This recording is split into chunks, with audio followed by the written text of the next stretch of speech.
Bagaimana kita menyebut dinasti kalau misalnya Pak Jokowi sendiri kan partainya PDI Perjuangan. Mas Gibran PDI Perjuangan. Kaisang memilih PSI. Bagaimana kita menyebut itu dinasti? Pak Jokowi juga bukan ketua umum partai politik, bukan pemilik partai. Bagaimana kita menyebut dia menggunakan pengaruhnya untuk membangun satu dinasti di dalam sebuah partai politik? Belum lagi kalau kita bicara betapa kompleksnya kekuasaan kita hari ini yang sangat terfragmentasi. Bagaimana menguasai satu partai aja belum tentu bisa menguasai seluruh Indonesia.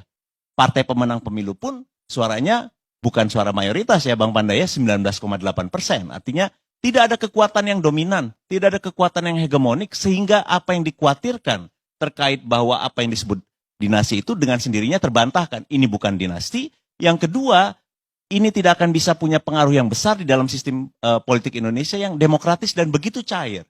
Jadi kalau saya rasa percakapan mengenai dinasti ini adalah, ya mungkin ini baik bagian dari pendidikan politik, tapi kalau ini menjadi hantu yang dibesar-besarkan, saya rasa ini terlalu berlebihan.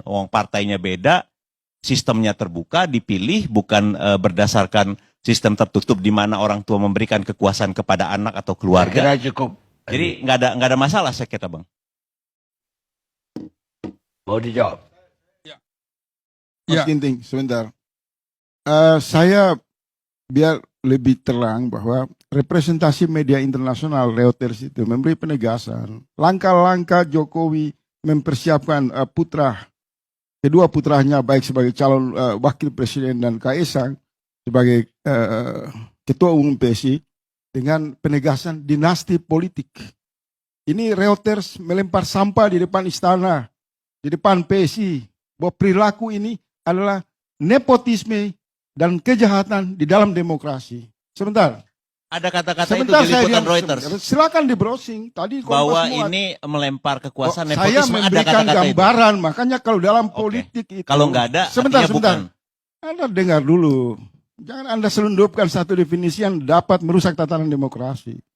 Kesimpulan Anda itu saya setujui dengan selera anak muda yang berproses dalam pendidikan politik, yang Anda tadi katakan.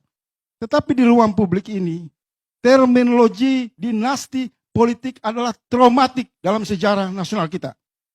Kita memilih republik karena kita ingin meruntuhkan semua watak dinasti politik. Maka di sana ada regulasi, ada sistem, ada etika, ada timbal balik untuk saling kasih sayang, saling menghargai, tidak memposisikan kekuasaan yang tertinggi presiden dengan memberikan fasilitas segala macam yang tadi dimaksud dan yang dibicarakan tadi. Hanya dalam waktu 2 hari bisa disulap jadi ketua umum partai. Ini praktek yang paling memalukan dalam sejarah demokrasi kita.